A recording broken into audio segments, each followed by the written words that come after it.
name is Matt O'Malley. I'm proud to be your Council President pro tempore in accordance with Governor Baker's March 12, 2020 executive order modifying certain requirements of the open meeting law. The Boston City Council is conducting this meeting in a hybrid fashion.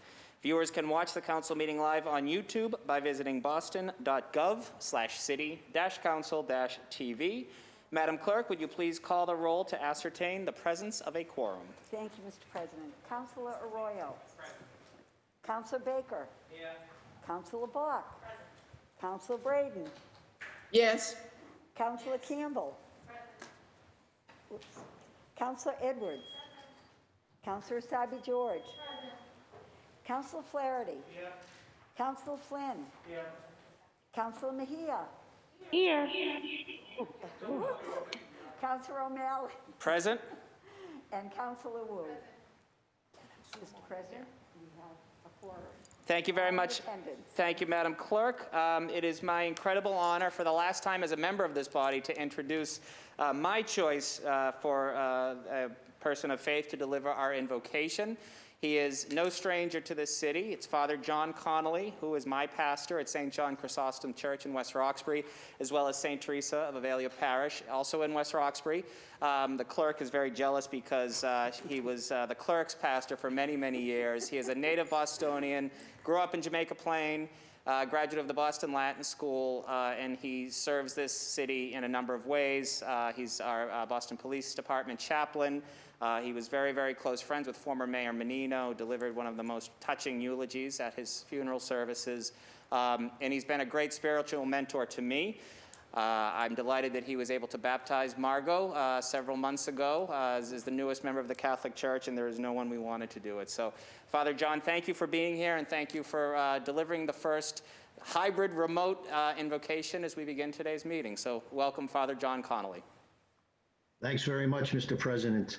Before we begin with our actual prayer, it's a beautiful day, as Councillor Braden was observing as we were on the Zoom before we gathered with the rest of you. And it's also a beautiful time in our calendar where among all of our faith traditions, we celebrate some holy days. We've just concluded in the Jewish tradition the celebration of Shavuot.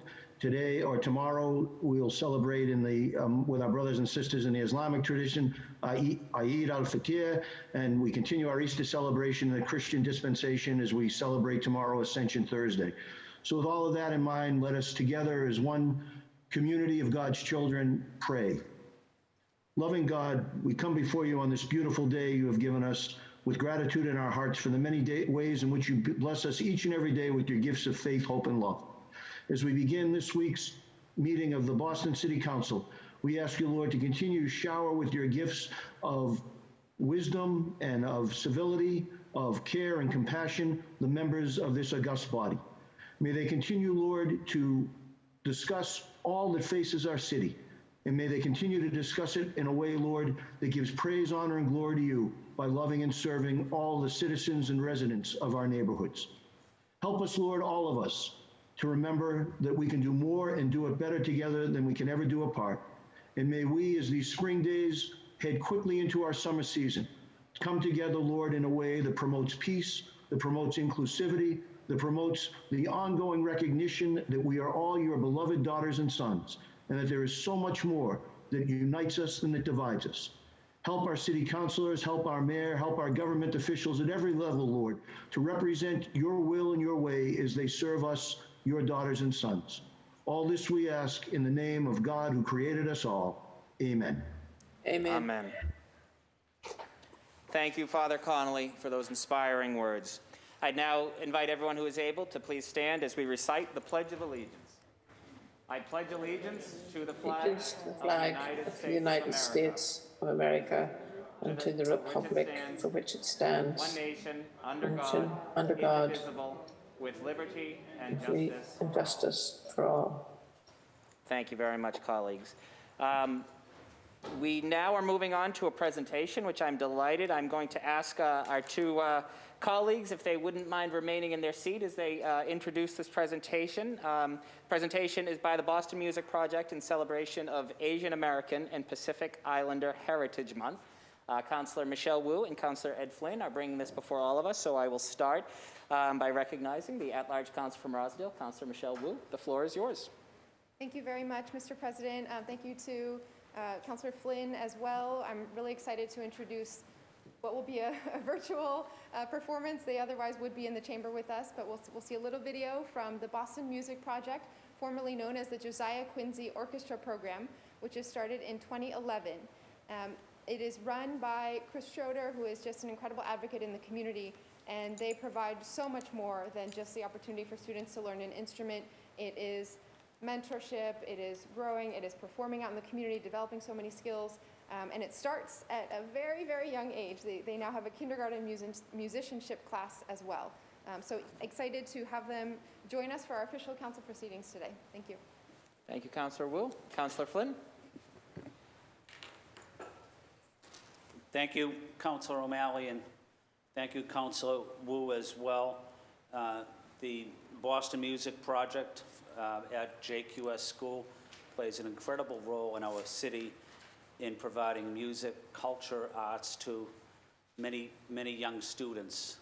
Councillor Wu said it best, but during this difficult time in our city and country, and with as we celebrate also with the AAPI community this month, it's also an important venue for our young students to express themselves, whether it's through art, music, culture, celebrating the important role of the Asian community and in their accomplishments as well. So I'm proud of these students. I'm also very proud of the Josiah Quincy School as well for their longtime support of students throughout our neighborhoods. Thank you, Mr. President. Thank you, Councilor Wu.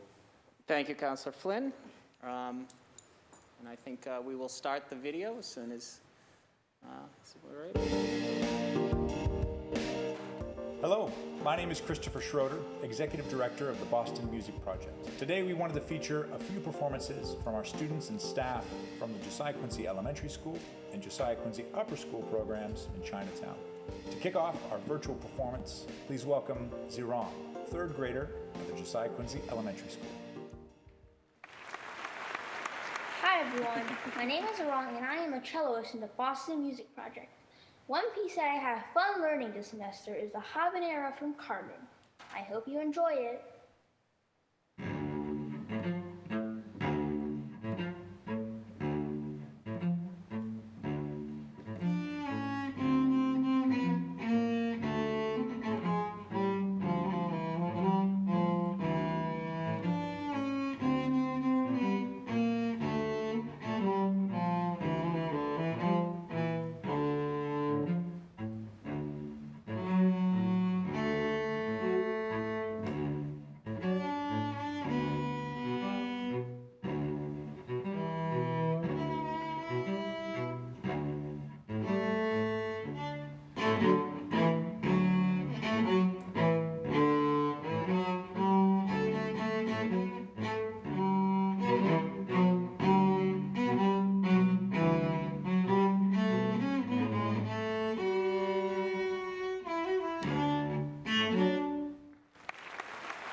Listening to music because I feel like I'm in a different zone. A time where I feel free is when I'm in my room by myself.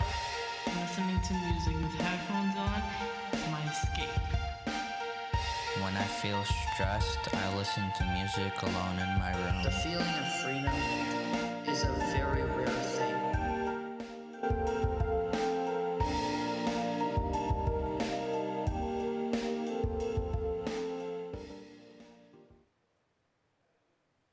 Well, let's hear it for everyone.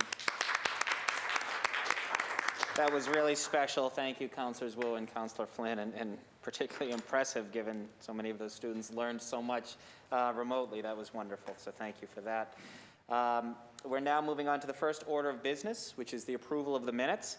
Seeing and hearing no discussion on the matter, the chair moves to approve the meeting minutes as presented. Madam Clerk, would you please call the roll?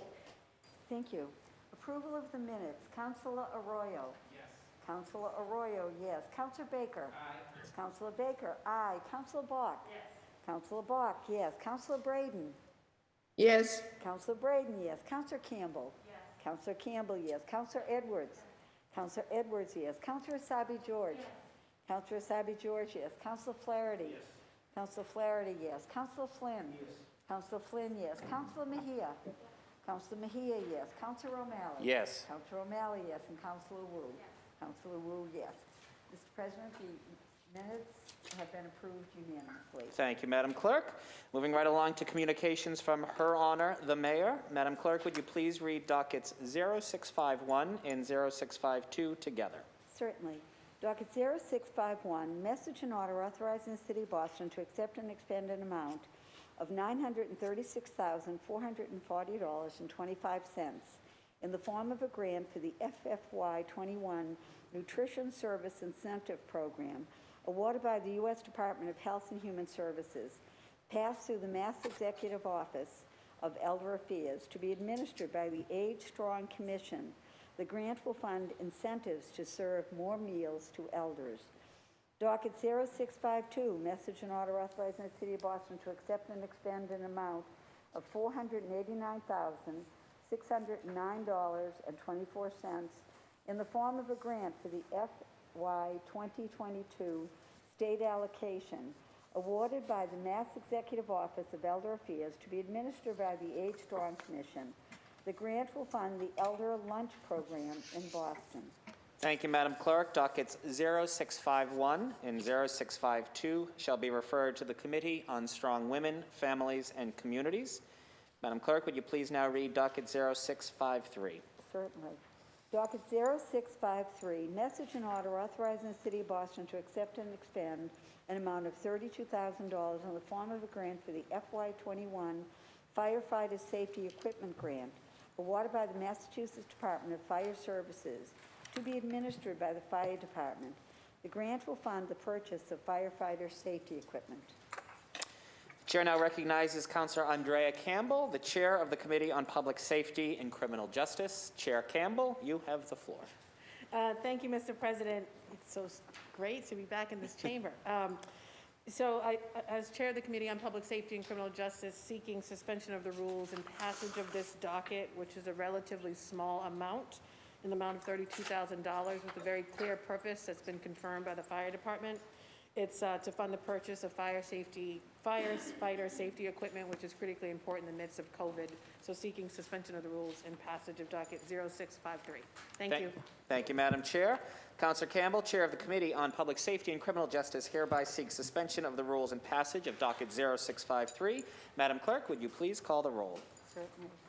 Docket 0653, Councilor Arroyo. Yes. Councilor Arroyo, yes. Councilor Baker. Aye. Councilor Baker, aye. Councilor Bach. Yes.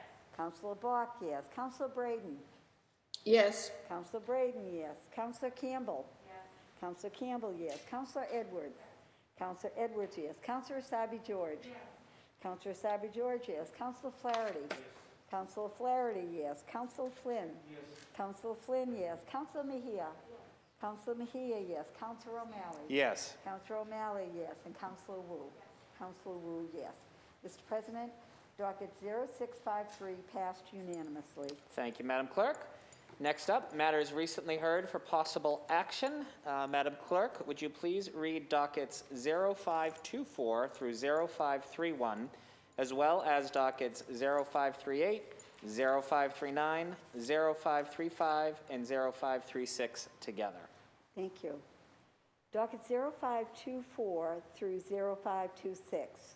Orders for the FY22 operating budget, including annual appropriations for departmental operations for the school department and for other post-employment benefits known as OPEB.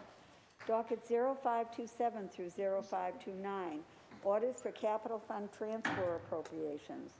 Docket 0529 through 0531, orders for the capital budget, including loan orders and lease purchase agreements.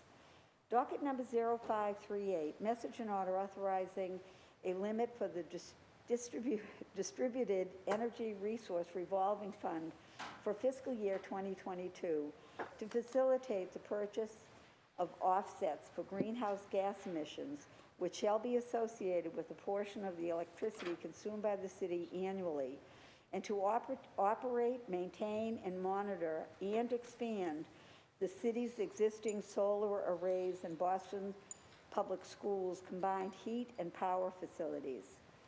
This revolving fund shall be credited with any and all receipts from the sale of renewable and alternative energy certificates and demand response program revenue produced by combined heat and power units located at the Boston Public School sites, and solar renewable energy certificates produced by the city's photovoltaic arrays. Receipts and resulting expenditures from this fund shall not exceed $150,000. Docket 0539, message and order authorizing a limit for the Environment Conservation Commission revolving fund for the fiscal year 2022 for the purpose of securing outside consultants, including engineers, wetland scientists, wildlife biologists, and other experts in order to aid the review of proposed projects to the Commission.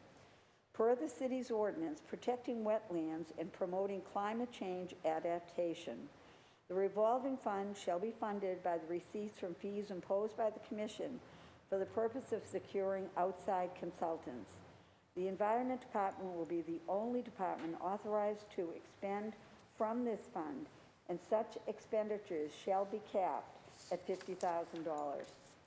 Docket 0535, message and order authorizing a limit for the Boston Police Department revolving fund for fiscal year 2022 to support the K-9 unit's training program for officers and police dogs for the non-City of Boston law enforcement agencies. The Special Operating Division will charge tuition and other fees to outside law enforcement agencies for the K-9 unit. The tuition and other fees by outside agencies will be used to purchase training equipment, certify instructors, update facilities, and provide funds for other training needs not otherwise budgeted. The Special Operations Division will be the only unit authorized to expend from the fund, and such expenditures shall be capped at $100,000. And docket number 0536, message and order authorizing a limit for the Boston Police Department revolving fund for fiscal year 2022 to pay salaries and benefits of employees and to purchase supplies and equipment necessary to operate the Police Department Fitness Center. Revenue from this fund is derived from monthly membership fees. Receipts and resulting expenditures from this fund shall not exceed $100,000. Thank you very much, Madam Clerk. The chair now recognizes Councillor Kenzie Bach, the chair of the Committee on Ways and Means. Chair Bach, the floor is yours. Thank you, Mr. President. So far this week, the Ways and Means Committee has had 4 hearings. On Monday morning, we heard from the Environment Department, including the Conservation Commission and the Landmarks Commission. Had a great hearing, welcomed the new chief, White Hammond, and councilors, I think, asked great questions. There's a big new investment around green jobs and related to some of the Conservation Corps work we've been talking about, so that's interesting and exciting. And then also lots of folks advocating for more funds and capacity for the Landmarks Commission and a change to our tools there. In the afternoon, we had the Boston Police Department. Unfortunately, we didn't get written answers to the questions we had sent the department, and a number of questions that were asked in the hearing weren't answered, so I did recess that hearing to May 26th at 3 p.m. So that we have an opportunity to make sure that we get the kind of written answers to a bunch of our specific questions that we've been getting from other departments. On Tuesday, we had 2 hearings on BPS, both focused on closing the opportunity and achievement gap, and I want to thank all councilors for coming to those and asking lots of great questions focused on, in the afternoon we were focused on inclusion, ELL, special education, and talking about some of the specific programs like the Horace Mann and the McKinley schools. So this coming up for the rest of the week, we've got BCYF tomorrow morning. This is going out on notice, but I just also want to let counselors know. We received a number of requests from the public to change the YEE date because of the conflict with the Eid holiday tomorrow. A bunch of folks who wanted to be at that hearing had Eid commitments, and we had neglected the fact that it was going to be Eid tomorrow. So we've actually pushed that hearing to June 1st to a time we had previously noticed for an overflow hearing. So that notice will be going out. Everyone should get it, but just so people know, we have pushed YEE tomorrow because of the Eid conflict. And then we've got another working session on Friday morning at 10, and so I would just ask counselors to make sure that, you or your staff send over questions by 5 on Thursday so we can be ready for them on Friday morning if you're not able to make the working session. So council's budget scrutiny continues apace, and very grateful for everyone's participation. And Mr. Chair, I would like all these dockets to remain in committee. Thank you. Thank you very much, Madam Chair. Dockets 524 through 531, as well as dockets 538, 539, 535, and 536 shall remain in the Committee on Ways and Means. Thank you for your leadership, Councillor Bach. Now moving on to motions, orders, and resolutions. Madam Clerk, would you please read docket 0654 and place it before the body? Thank you. Docket 0654, Councilor Edwards offered the following ordinance, amending CBC Chapter 8-13, ensuring equitable regulations of the cannabis industry in the City of Boston. Thank you. The chair now recognizes the District Council from East Boston, Councillor Lydia Edwards. Councillor Edwards, the floor is yours. Thank you very much. Before I start, I would like to add Councillor Flaherty as an original co-sponsor. Councillor Michael Flaherty is hereby added as an original co-sponsor to docket 0654. Thank you very much. I'm going to go ahead and speak to both dockets, or Would you Sure. like me to just read the second one into the record? Sure, yes. So you did ask that. This is my fault. Would you like the clerk to read the second one as well, and you can speak Yeah, I about? think it's a comprehensive conversation. Okay, so do I need to you can read the second one now, and then we can refer both. Perfect, thank you. Thank you. Docket 0655, Councilor Edwards offered the following order regarding a text amendment to the Boston zoning code with respect to marijuana establishments. Okay. Speaking on both docket 0654 and 0655, the chair recognizes Councillor Edwards. We have added Councillor Flaherty as a co-sponsor on 0654. We'll also add Councillor Flaherty as a co-sponsor on 0655. Thank you.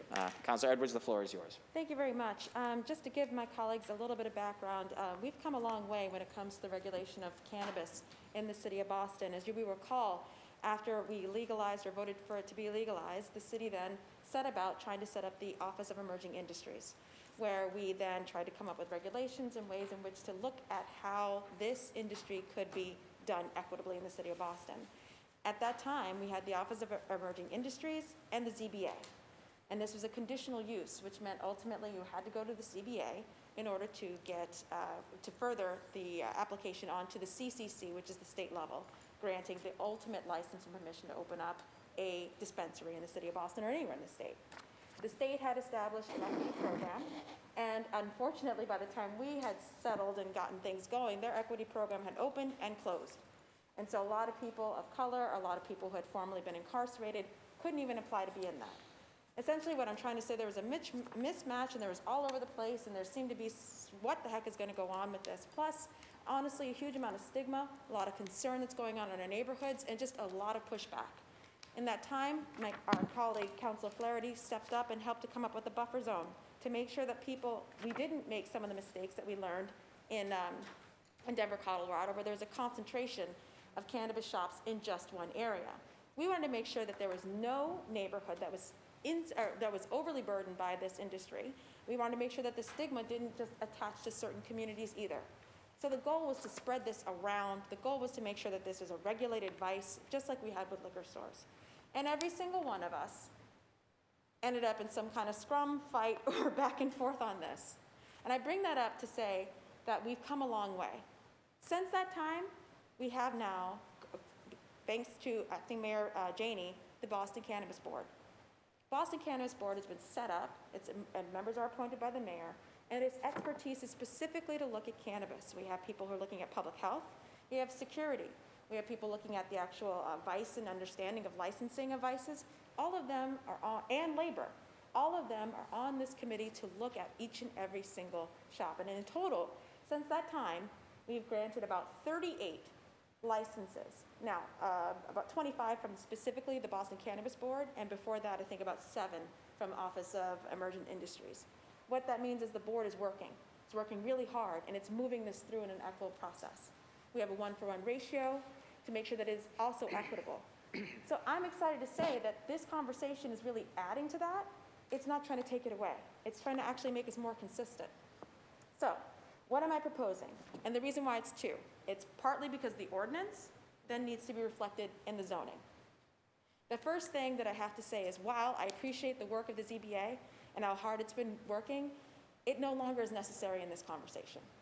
The ZBA is an unnecessary bureaucratic label that isn't actually helping this anymore.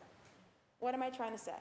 There are people or entities that have been granted licenses by the Boston Cannabis Board where they've vetted the distance, they've vetted the safety, they've heard from the community, they've had to get letters of support, they had to go to the district city councilor, they then had to have a hearing, then they had to have a vote, and after all of that, got a license and then went to the ZBA, and the ZBA decided that day that they were going to enforce the half-mile buffer zone, and you're not going to get your conditional license. You're not going to the state. On another day, it was willing to waive it. That is not consistent, nor do they have regulations to support their decisions. They have wonderful architects. They have people in the trades. They have everyone else but in cannabis. So, thank you to the ZBA, but this zoning amendment and this ordinance would remove the ZBA. The board will be the final arbitrator of who gets the license, and after you go through all of the rigmarole from the board, you're going to go to the state if you're given a license. And that's all this really does. That's the major thing. Does this get rid of the buffer zone? Absolutely not. The buffer zone and the goal of making sure there's no concentration of cannabis entities still is the goal. But the board would actually have that conversation. Because it's not a matter of safety or like density or FAR that half mile exists. It's about concentration and community. So if, for example, you're over that or under that half mile by 10 feet, you should be able to make that argument to the board. The board can then say, yes, it makes sense for you to go forward, or no, it doesn't. This is what we're trying to do, is just to be consistent. Other ways in which we are inconsistent is how we measure distance. The state does not measure by the curb. The city of Boston does. The state measures by the storefront, the door area. So we're just trying to, that's another amendment to make that consistent. One amendment that we had discussed with Acting Mayor Janey is the analysis of 1-for-1. That's also in here. What does that mean? The fact is, we have a lot of deliveries coming up in Emergent, and that's great. We have a lot of dispensaries. And what we have been finding is a dispensary goes and finds a young Lydia Edwards, black woman from East Boston, and says, you be our delivery, we're the dispensary, 1-for-1. Now we match that equity application. No, I don't think so. We just want dispensaries to be measured with dispensaries to make sure, again, that we have an equitable industry. And for deliveries to go through the process, but ultimately, who should be before the community asking whether there should be deliveries? The dispensary. The dispensary is the one who's going to burden the community. The dispensary should be the one who has to go through the community process. We were literally going to make one man go through a community meeting for every single place that he wanted to have delivery for. It made no sense. So, I'm rounding towards the end, guys, I promise. Finally, I wanted to make sure that we are also, with regards to the half-mile buffer zone, which I know people are particularly concerned about, I am on that because of what happened in East Boston, where an Iraq veteran, a Latino man who served this country twice in Iraq, was blocked by the ZBA because the corporate entity from Pittsfield managed to get first in line, literally, physically first in line at the ZBA and got his license, and then blocked this person. So I'd never want that to happen again. It does formalize and make sure that letters of support are important for this half-mile buffer, and it also makes sure that the half-mile buffer is part of our point system and looking at distance and location. What I'm trying to say is nothing's changing. We're just removing a bureaucratic entity and layer that has blocked and has resulted in lawsuits in the city right now. People holding a license and saying the ZBA ultimately told me I can't go anywhere. What am I supposed to do with this? So these are the suggested amendments. I'm excited about this. I actually think it's helping to further the conversation and help this industry emerge equitably in the city of Boston. So I hope that you will not only sign on, I hope that you will be huge supporters of this and making sure that we move this through as soon as possible. I'm going to now turn this over to my co-sponsor, Councillor Flaherty. Thank you so much. Thank you, Councillor Edwards. The chair now recognizes the at-large councillor from South Boston, Councillor Michael Flaherty. The floor is yours. Thank you, Mr. President, and thank you to our colleague, Councillor Edwards, for including me as a partner here. A critical part of the of when we created the cannabis ordinance was the creation of a separate body to assess and approve potential licenses in a transparent manner. And so, what I like about this further empowers that. And takes a level of bureaucracy away from it. That doesn't always get it right, to be frank. They don't bat 1,000 up at the ZBA, and particularly as it pertains to the half-mile buffer. So a critical component of this is that it will further codify the half-mile buffer in the ordinance. And the half-mile buffer was put in place specifically to ensure that communities and proponents, frankly, had predictability in the process, but also that it was ensuring that they were being cited equitably throughout the city, and that no one neighborhood, no one council district would be inundated by cannabis establishments or their applications. And so what I like about this also potentially opens the door, and this is something maybe through the hearing process, we may want to put in that since now we're giving the Cannabis Board more autonomy and more authority, that we as councilors, we get some say in the selection and or the approval of those members, but clearly we'll leave that to that hearing process to see whether or not we can add that. And then may get a little trickier and as it pertains to sort of 655, and that you, I'm sure my colleagues, district councils, you know your districts better than anybody. You know your business districts, you know your sub-districts, you know your local service districts, and so working through, I think, that hearing and committee process will help maybe shed some light on sort of where those appropriate locations are, particularly as it pertains to when if we're removing the ZBA out of the process, we're removing the conditional use portion out of it to an allowed use. And again, to my district colleagues, you know your district, you know the areas where your communities, your civic leaders would be willing to entertain cannabis establishments, and you also know other areas that are a little bit more sensitive and that they don't. So I look forward, obviously, to both hearings, and in particular appreciate the efforts by the lead sponsor to obviously incorporate and respect the buffer. There was a lot of work that went into the half-mile buffer. It was an arduous process, took over 2 years, went throughout the entire city. And that was the concern. Folks want to make sure there was predictability of process, communities in particular, as well as even folks in the real estate world and the proponents. They wanted to have a degree of predictability so that they weren't sort of pursuing a property or signing a lease that had them in the crosshairs with the buffer. And as we've seen, sometimes the ZBA, it's kind of, you don't really know what's going to happen. And in some instances and some days on Tuesdays, they support the buffer, and in other instances, they don't. And that really violates the spirit and the intent of the buffer, which is to put transparency and predictability in it. And if the Cannabis Board is going to do that, we're charging them to do that.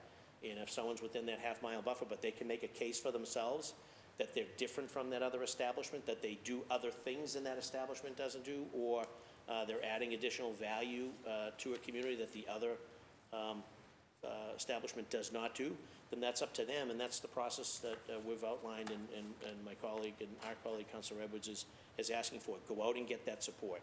Pound the pavement. Make a case for yourself that you should be given some consideration under the half-mile buffer. So I'm excited to partner on this. and obviously look forward to the hearing part. As it pertains to the 0655, we're really going to need district councilors to weigh in on this, particularly as it pertains to your local business districts and the sub-districts, and they're numerous across the city. And so I'm psyched to be part of it and look forward to others signing on and working together on this. Thank you, Mr. President. Thank you, Councilor Flaherty. The chair now recognizes the district council from Mattapan. Councilor Campbell, the floor is yours. Thank you, Mr. President, and thank you to the co-sponsors on this. And it's an important conversation to have because that lack of predictability and consistency is a topic of discussion right now in Codman Square. I was just recently at a civic council, neighborhood council meeting where folks are still in uproar on the fact that they have 2 establishments coming to the community. And they're not anti-cannabis. They're not anti-equity applicant. They're not anti-making sure that these opportunities are going to residents, particularly residents of color. But what they are anti is just the lack of predictability and consistency in the process. They've been told there's a buffer, it means this, they go before a board, and suddenly it becomes something different.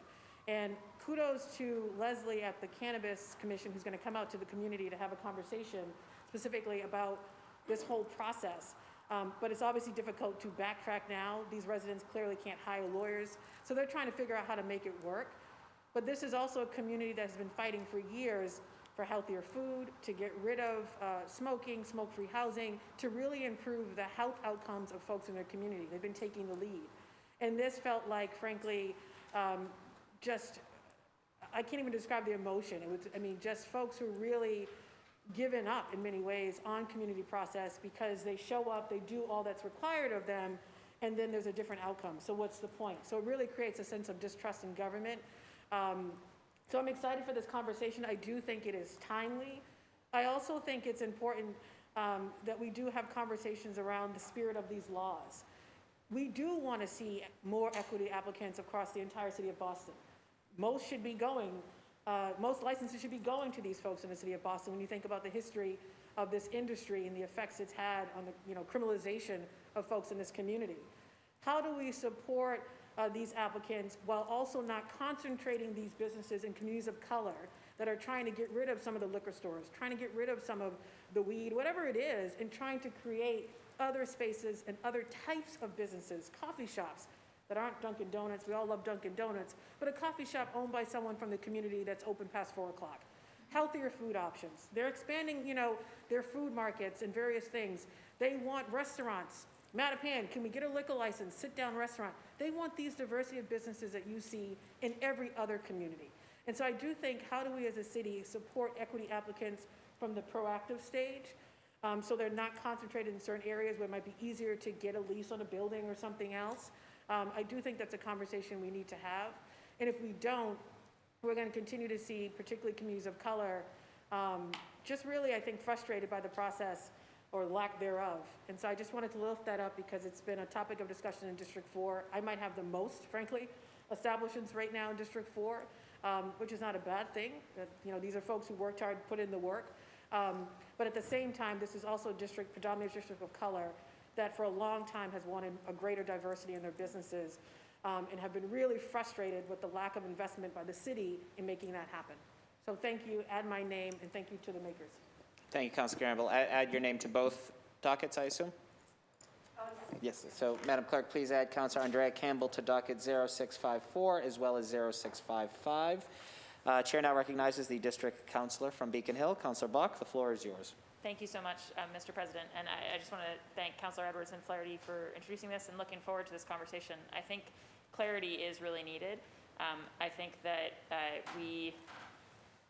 there's a lot of specifics about how the Cannabis Board should weigh the applications in a normal event. And I think the Cannabis Board has really been doing very thoughtful, strong work, as Councilor Edwards said.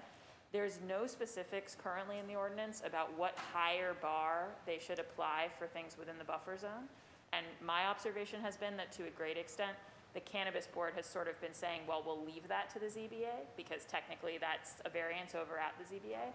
And it creates, to Councilor Campbell's point, a dynamic where for a member of the public who is not schooled in this, it feels like you're hiding the ball. It feels like, oh, I know there's supposed to be a buffer zone, but but now I'm testifying at this board, but this board level isn't really going to consider this. Instead, it's going to be this other board that considers this. And I think when we've invested so much time in choosing, cannabis board members who really know the area, who are steeped in this, who are reading the applications, it makes sense to have them be thinking about the buffer zone conversation all as a holistic thing. I do think, and I look forward to the conversation, that we need to give them some standards around that heightened scrutiny, because I don't think that if we simply removed the ZBA's consideration of the buffer zone and we didn't give the cannabis board kind of some direction on that would automatically get considered. It just, in the way that it's being done right now, it's not getting weighted in a very clear way. And I just think it's worth saying that the cluster effect is it's an economically established principle. Lots of people won Nobel Prizes explaining why. If you've ever wondered, why is it that the two salons are next to each other on the street, not at opposite ends of the street? There's good mathematical business reasons why that will always be the case. So business clusters are a thing that happens if we don't intervene. And I think, as others have said, that there are reasons to have this industry, which we hope is an opportunity for community wealth building across our city, and also serves people across our city, that it be distributed. So just want to add my name, please, to both dockets and thank the makers. Thank you, Councillor Bach. Madam Clerk, please add Councillor Bach's name to docket 0654 as well as 0655. Is there further discussion on these two dockets? Seeing and hearing none, would any councillors wish to add their name? And I assume everyone will do both, but I will do 654 first. Madam Clerk, please add Councillors Arroyo, Baker, Asaibi George, Flynn, Mejia, Wu, Braden, the chair, to docket 0654. And for 0655, please add Councillors Arroyo, Baker, Asaibi George, Flynn, Mejia, Wu, Campbell, Braden, to dockets, and Councillor Mejia as well, to docket 0655. And both dockets shall be referred to the Committee on Government Operations. Madam Clerk, would you please read docket 0566 and place it before this body? Certainly. Docket 0656, Councilors Edwards and O'Malley offer the following resolution urging the United States Congress to enact the Energy Innovation and Carbon Dividend Act. Thank you very much, Madam Clerk. The chair now recognizes the District Council from East Boston. Councillor Edwards, you have the floor. Thank you very much. So essentially, this is encouraging the U.S. Congress to move and to help us become more carbon net neutral and also put money in the pockets of Americans. I think it's something that we can all agree that we need more of both. So essentially, this is and it sounds more complicated than it is, but this is a fee imposed on the producers and the importers of fossil fuels. That fee must be deposited ultimately, or would be deposited, in a carbon dividend trust fund and would be used for dividend payments to basically lawful residents in the United States. What it does is it puts money in our pockets, it saves lives, it creates affordable clean energy, and it gets us to net zero by 2050. So how does it put money in our pockets? Well, the money collected from the fee, which the producers, again, and the importers would pay, would be going into a monthly dividend or carbon cashback payment program. And every American would get some of it with no spending restrictions.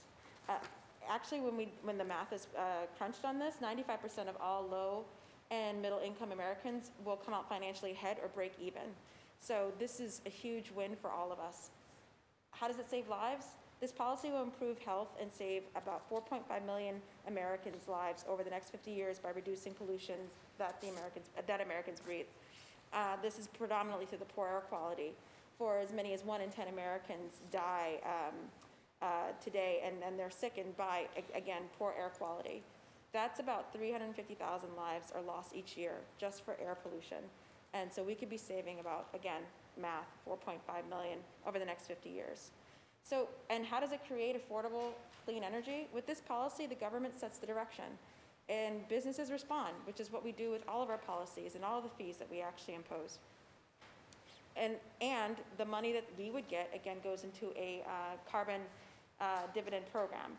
And not only do businesses respond in order to save the money, because they don't want to pay it, so they'll be less inclined to use fossil fuels, They'll also be providing abundant, affordable, and reliable clean energy. So they don't pay it by not using fossil fuels. They also don't pay it by going to alternative energies available. So this is actually going to drive us closer towards carbon net zero. And ultimately, that's the goal. This policy is designed to reduce America's carbon pollution by 50% by 2030, putting us on track to reach that net zero by 2050. So this all seems to make sense to me, and I'm hoping that the U.S. Congress will hopefully get through that. Please, we're asking that the U.S. Congress pass this, insert this dividend fee on the producers and the importers of fossil fuels, create this dividend fund, and let every American benefit from that. So I'm going to turn this over to my co-sponsor, and I just wanted to again encourage all of my colleagues to please vote for this resolution. Thank you very much, Councillor Edwards. I will begin first by noting that I am once again bending the rules and offering my remarks from the dais. I checked with the clerk earlier, and she gave me the green light, and as conditions improve, I will not only will we be able to deliver remarks without wearing masks in this chamber, but I will happily give this spot up. But until we're at that point, I just wanted to briefly take an opportunity to thank Councillor Edwards for her partnership on this. I am very, very excited just to see how the conversation on aggressive action to deal with climate change is really emerging in this country. I think it's important to note that my constituent, Gina McCarthy, and Councillor Bach's constituent, Special Envoy John Kerry, are really doing some remarkable work in that space. And there's also been some really effective action happening not only at the city level with our work and the state level, of course, but at the federal level as well. And this is one of the most consequential pieces of climate legislation that is currently before the United States House of Representatives. This bill was introduced last month. A major climate bill was introduced last month, which would put a fee on carbon emissions in order to get the country on the path to carbon neutrality by 2050. This legislation is responsible, it's effective, it is not overly onerous or burdensome, and it responds to and is accountable for the costs that carbon emissions have faced on families and this country for far too long. Through a metric ton carbon fee, those funds would be distributed to eligible U.S. residents on a per capita basis as monthly carbon dividends. 61% of households and 68% of individuals in the U.S. will end up receiving more than enough in monthly carbon dividends to offset their increased costs. As I have said time and time again, every fiscal conservative ought to be an environmentalist, because this is just another example where doing the right thing for the planet will also help benefit the economy.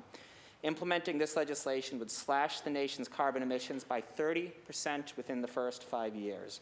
We now know more than ever that we ought to set aggressive standards to protect our planet and build a more resilient and sustainable future for generations to come. This bill does just that while protecting the most vulnerable communities that are disproportionately impacted by global climate change. If we're able to pass this resolution today, Boston will join municipalities in support of this bill, including but not limited to California, municipalities in California and New York, as well as those liberal bastions of Ohio and North Carolina. So please join me in supporting this resolution, and Councillor Edwards and I will be asking for suspension of the rules and adoption today. Thank you.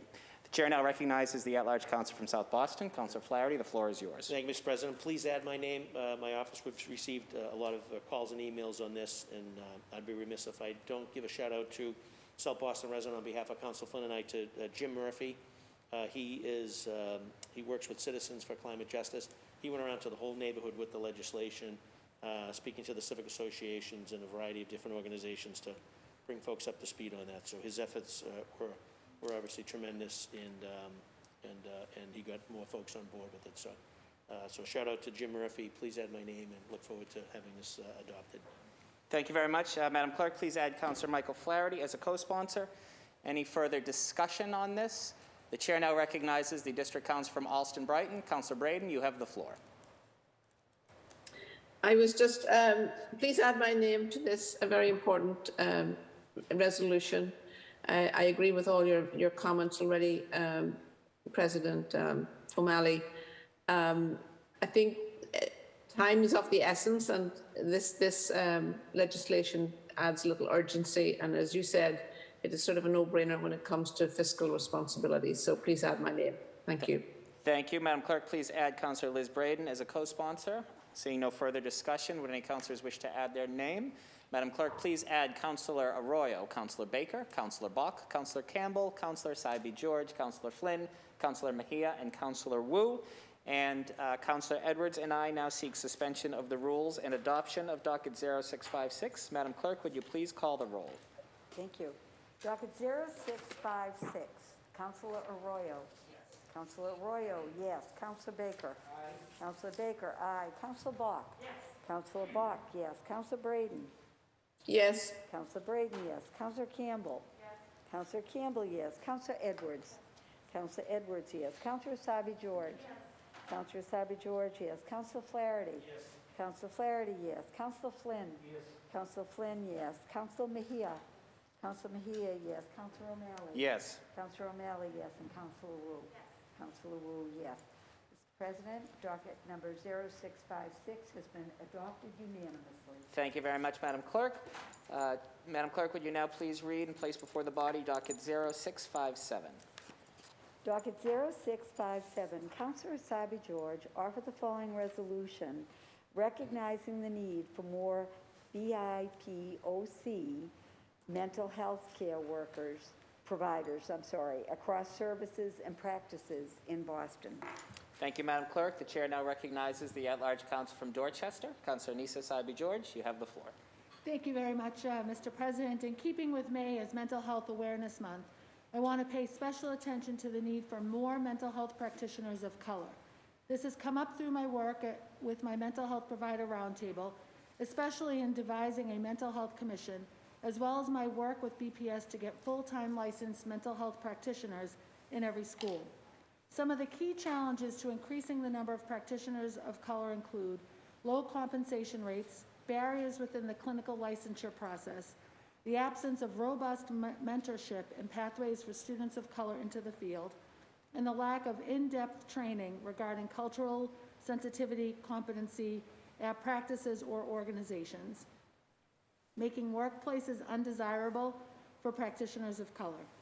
Increasing the availability of practitioners of color is critical to expanding and improving access to mental health care. Studies have shown that when clients are matched with providers from the same background and/or who speak the same language, the clients stay in treatment longer and experience greater benefits than those who are not matched. There are community-wide ripple effects to increasing the number of BIPOC practitioners, including that more people of color will seek out care when they need it.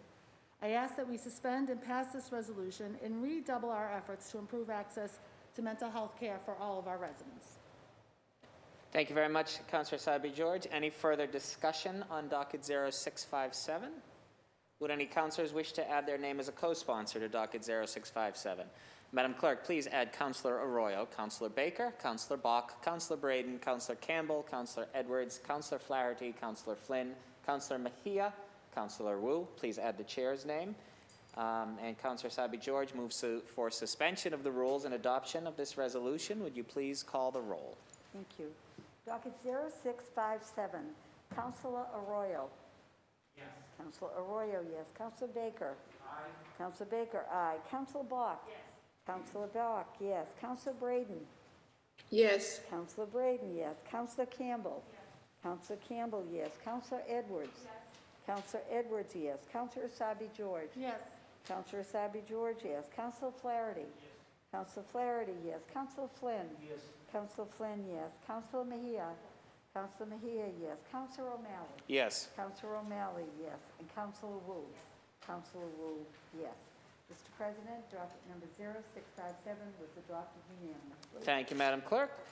Madam Clerk, would you now please read and place before the body docket 0658? Docket 0658, Councilor Sabi George offered the following resolution recognizing National Nurses Week, May 6th through May 12th. The chair now recognizes the at-large counsel from Dorchester, Councilor Sabi George. The floor is yours. Thank you again, Mr. President. May 6th through May 12th is National Nurses Week. There are over 43,000 nurses in our area hospitals and healthcare facilities. Nurses are public health heroes every day, not just during this pandemic. They make our communities safer and healthier and contribute to our communities as community advocates, educators, and providers of critical health services.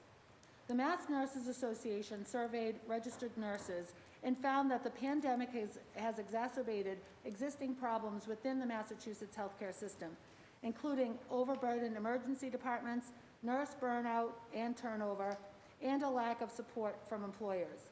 I implore our hospitals and organizations employing nurses to improve these working conditions for the well-being of our nurses and our communities. I also support MNA's efforts calling for legislative changes at the State House, particularly to use evidence-based patient limits and providing an occupational presumption for COVID-19. Our nurses have been the definition of essential during this pandemic. We must do more to support them. I seek suspension of the rules and passage of this resolution in honor of our nurses. Thank you, Councillor Asabi-George. Any further discussion on docket 0658? The chair now recognizes the District Council from Alston-Brighton. Councillor Braden, the floor is yours. Thank you, Mr. President. I want to thank my colleague, Councillor Asabi-George, for this resolution. Many of you know that I come from a line of nurses. As a healthcare professional myself, my mom was a nurse and her two sisters were nurses. And I know the incredible dedication of our nursing profession here in Massachusetts and in Boston in particular.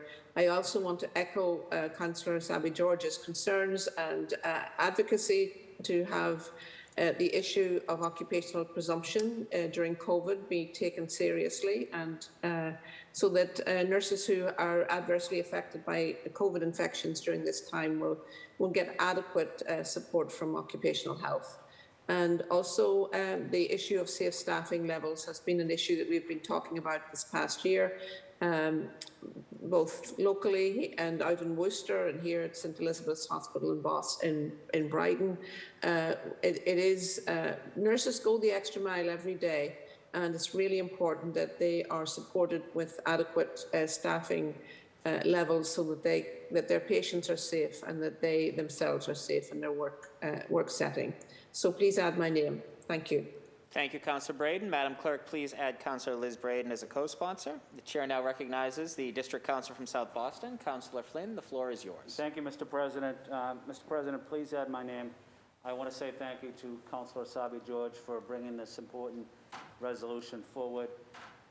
Thank you also to Councillor Braden and her family. I know they have a long history of nursing and caring for patients and people in need. So I want to say thank you to my colleague, Councillor Braden, as well. And also, just want to recognize Councillor Edwards and myself visited Worcester last month.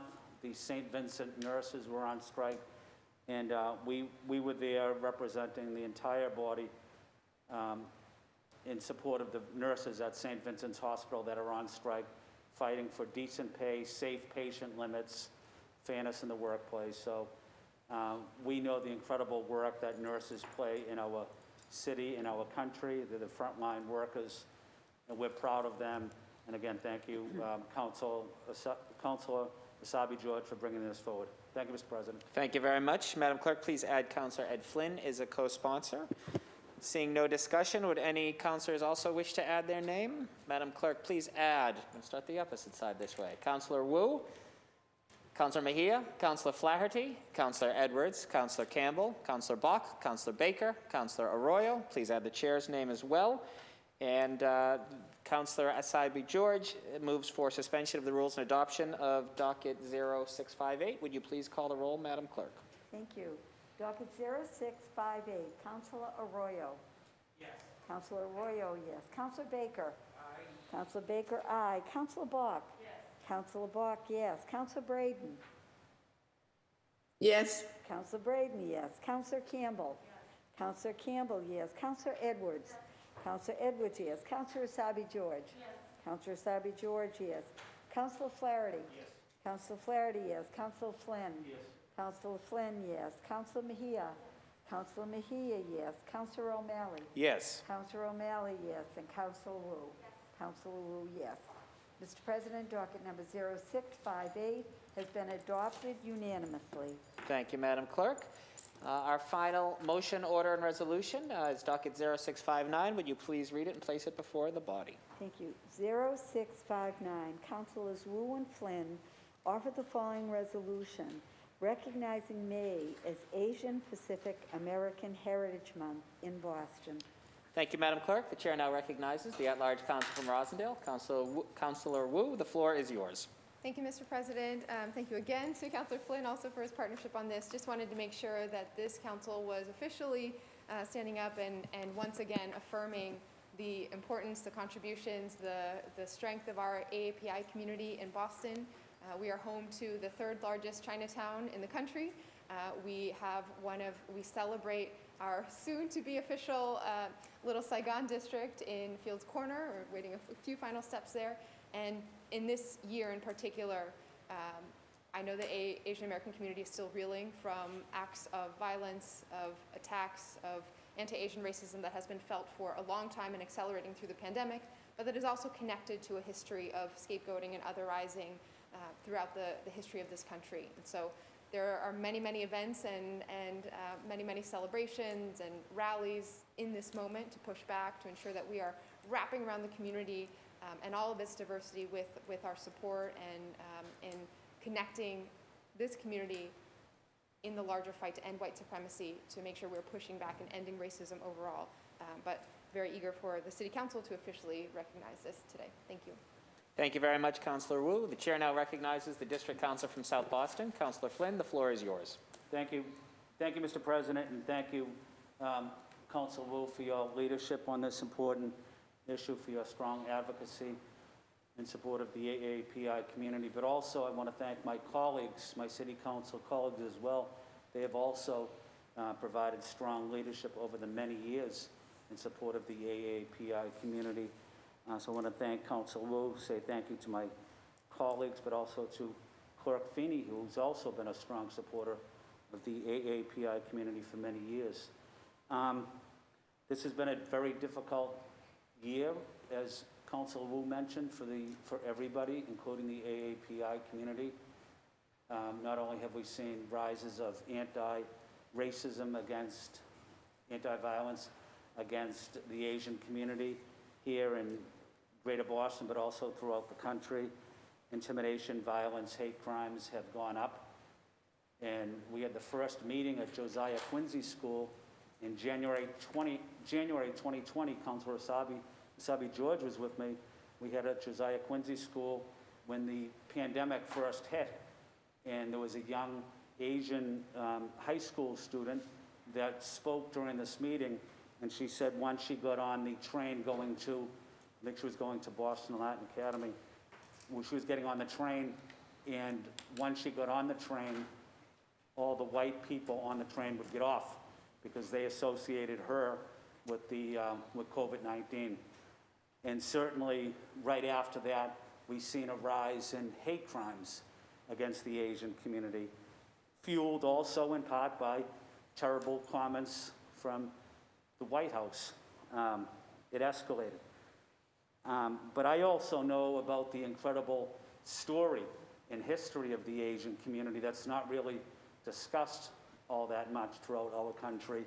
I know the incredible service and sacrifice of the AAPI community throughout our country. We're celebrating 150 years in building the Transcontinental Railroad that connected the East Coast with the West Coast, built by Chinese laborers and Irish laborers. And they had that famous photo in Utah after they finished it, and it was kind of a ribbon cutting, but they didn't have one Asian in that photo of several hundred people. They were excluded. And what happened after we built the Transcontinental Railroad? We excluded the Chinese from coming into the country through the Chinese Exclusion Act. First time the United States ever intentionally excluded a country based on someone's ethnicity. So this country has a long history of discrimination towards the Asian community, but I also seen up close in my service in the U.S. Navy the incredible service of so many veterans that served our country. And here they are with me in harm's way in various locations in the Middle East, on aircraft carriers, and they're willing to die for our country, and they come back to the United States and they get beat up or they get something thrown at them from a car, or their grandmother gets yelled at for being an elderly Asian woman. So there's more work we need to do, but I'm so proud of this council and the city for standing up for the AAPI community. But we also need to talk about their history, their service, their contributions, and their sacrifices for our country. Thank you, Mr. President, and thank you, Councilor Wu. Thank you, Councilor Flynn. Any further discussion on docket 0659? Would any councilors wish to add their name? Madam Clerk, please add Councilor Arroyo, Councilor Baker, Councilor Bach, Councilor Braden, Councilor Campbell, Councilor Edwards, Councilor Asabi George, Councilor Flaherty, Councilor Mejia. Please add the chair's name. And Councilors Wu and Flynn are seeking suspension of the rules and adoption of docket 0659. Would you please call the roll? Thank you. Docket 0659, Councilor Arroyo. Yes. Councilor Arroyo, yes. Councilor Baker. Aye. Councilor Baker, aye. Councilor Bach. Yes. Councilor Bach, yes. Councilor Braden. Yes. Councilor Braden, yes. Councilor Campbell. Yes. Councilor Campbell, yes. Councilor Edwards. Yes. Councilor Edwards, yes. Councilor Asabi George. Yes. Councilor Asabi George, yes. Councilor Flaherty. Yes. Councilor Flaherty, yes. Councilor Flynn. Yes. Councilor Flynn, yes. Councilor Mejia. Councilor Mejia, yes. Councilor O'Malley. Yes. Councilor O'Malley, yes. And Councilor Wu. Councilor Wu, yes. Mr. President, docket number 0659 has been adopted unanimously. Thank you very much, Madam Clerk, and thank you again, Councilors Wu and Flynn, for your leadership. We're now moving on to personnel orders, in which there are none. So the next order of business on the agenda is late files. I'm informed by Clerk Feeney that there is one late file matter, which is a resolution sponsored and presumably supported as well by the at-large council from Rosendale. The late file matter is being sent to everyone right now. It is in your email inbox. To give you time to review it, we will ask Madam Clerk if you would take a roll call to add this item to the agenda. Certainly. For the first late file, Councilor Arroyo. Yes. Councilor Arroyo, yes. Councilor Baker. Aye. Councilor Baker, aye. Councilor Bach. Aye. Councilor Bach, aye. Councilor Braden. Aye. Councilor Braden, aye. Councilor Campbell. Yes. Councilor Campbell, yes. Councilor Edwards. Yes. Councilor Edwards, yes. Councilor Asabi George. Yes. Councilor Asabi George, yes. Councilor Flaherty. Yes. Councilor Flaherty, yes. Councilor Flynn. Yes. Councilor Flynn, yes. Councilor Mejia. Yes. Councilor Mejia, yes. Councilor O'Malley. Aye. Councilor O'Malley, aye. And Councilor Wu. Yes. Councilor Wu, yes. This late file matter is properly before the body.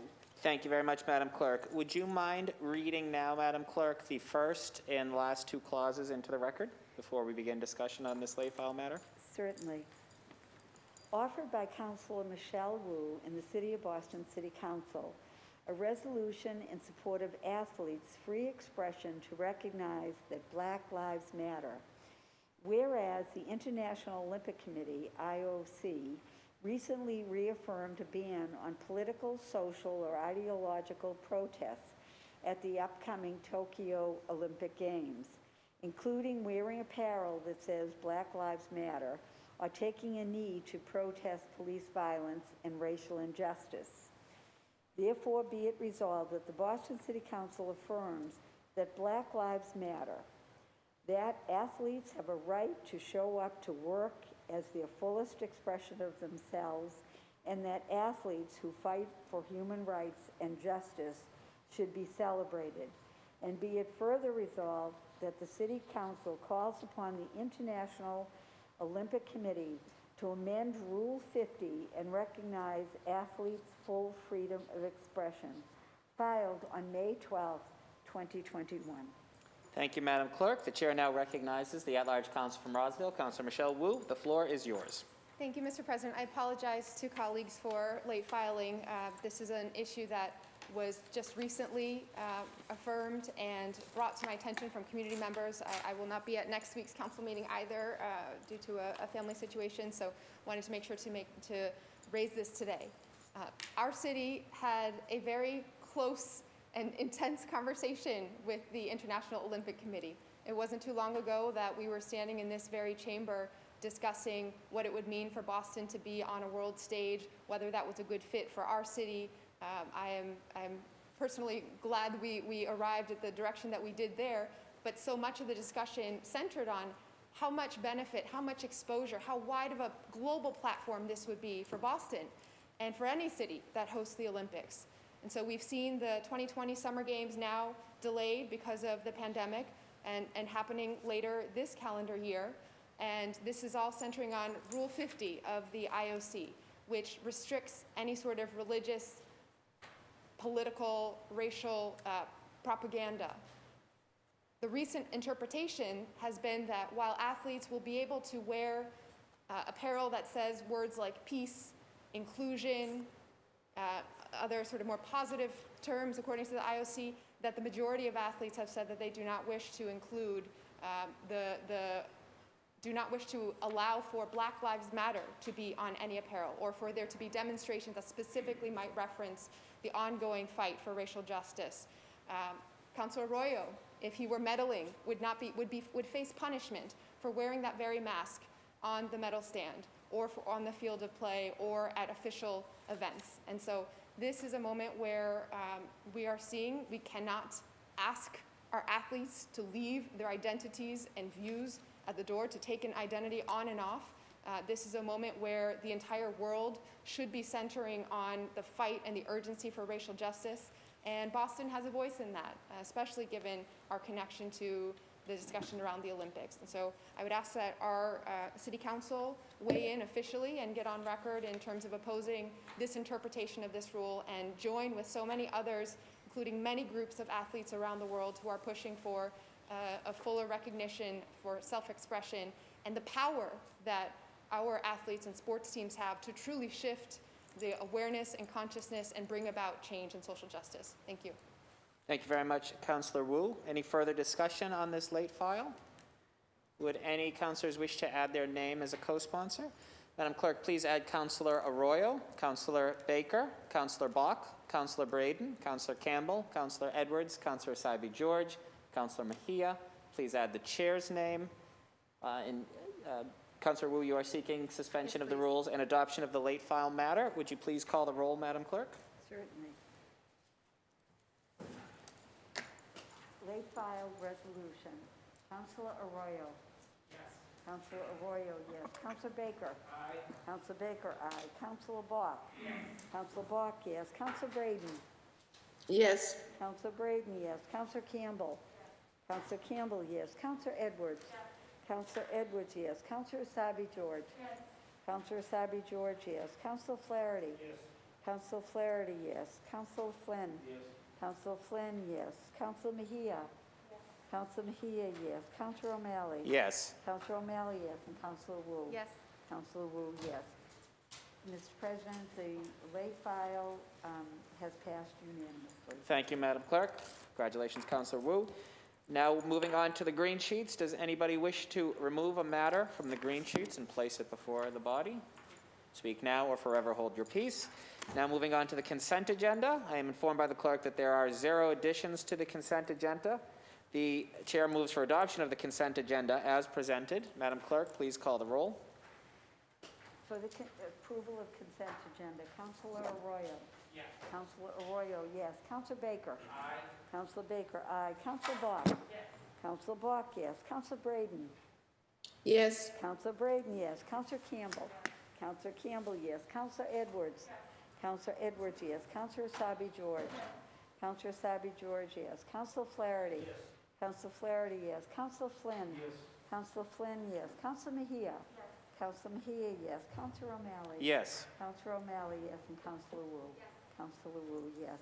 Mr. President, the consent agenda has been approved unanimously. Thank you very much, Madam Clerk. We're nearly at the end of our meeting, but this is the opportunity. If any councilors have any announcements or remarks to make, you may do so by either raising your hand if you are remote or pressing your request button. Chair now recognizes the district councilor from East Boston, Councilor Edwards. The floor is yours. Two very quick announcements. One, just noting to my colleagues, and it's an open meeting that we've had. We're on our 11th race dialogue in Charlestown. It started during June of last year, and we brought police, youth, kids of color, folks of all throughout the neighborhood to come together to the Peace Park and actually have some good discussion. This will be in person. We will have some pizza, and so you are all invited. And wanted to bring it up especially because we'll be discussing AAPI month. We will have guest speaker Suzanne Lee, and we will also have Carolyn Chu also discussing specifically the experience of a lot of our Asian American brothers and sisters of Boston. And I'm really excited about that, so I wanted you guys all to know. We've been doing this, we're on our 11th one, and so we keep coming back for more, and it's a community growing conversation. The other thing I wanted to note is a little bit more serious in terms of what some of my specific, my constituents are dealing with. As you know, I represent East Boston, and it's not only where I live, but it's also the home of one of the largest concentration of Colombian citizens in the entire region. And East Boston actually has been seen as a point of reference for a lot of Colombians worldwide. I stand here today in solidarity and support of not only my Colombian constituents, but Colombians everywhere as they stand up and protest in the streets. As many of you have seen, Colombians are in the third week protesting over middle-class tax increases, COVID inaction, the grievances of poor services, and broken political promises. As these protests are spilling out into the streets everywhere, they're also spilling out in blood. Humanitarian watchdog agencies have reported over 400 have been arrested, and over 30 people are dead due to excessive police force and violence. So we must stand for the right for peaceful protests everywhere, to have those difficult conversations in public, and to hold our governments accountable. Freedom of assembly, protest, speech, these obviously aren't just American values, they're human rights. And so I stand here today and just wanted to make that noted to all of my colleagues that we also should be aware, again, East Boston being one of the largest concentration of Colombian citizens, and my constituents are hurting, and I wanted to note that for us to reach out. Thank you. Thank you very much, Councilor Edwards. Any further announcements from any members? I will just note very briefly, if you'll indulge me once again, that yesterday, for the first time in more than a year, there were no deaths attributed to COVID-19 in the Commonwealth of Massachusetts, and that is such a remarkable statistic. And with the difficulty that this year has presented to all of us, I wanted to note that. It gives me great hope. Clearly, we have a lot more work to do. We cannot rest on our laurels. We cannot lose sight of the fact that there are other parts of the world that are being absolutely ravaged by different variations and strains of COVID-19, but it does give me hope that brighter days are ahead. So I wanted to close on that positive note, and also, again, thank everyone working in the field of science and research who've helped us get to such a far place from a year ago or even several months ago. Finally, we're going to adjourn our meeting today in memory of several individuals. For Councilor Wu, Gail Perwarski Madigan, Joseph Madigan, and Molly Madigan. For Councilors Flynn and Flaherty, Gina M. Zanaboni. For the Chair, Virginia Ginny Gorman Morin. A moment of silence, please.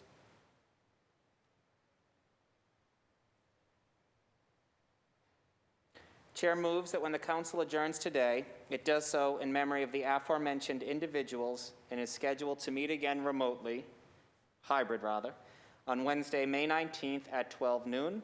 All in favor of adjournment, please signify by saying aye. Aye. All opposed, say nay. The ayes have it. The Council is hereby adjourned.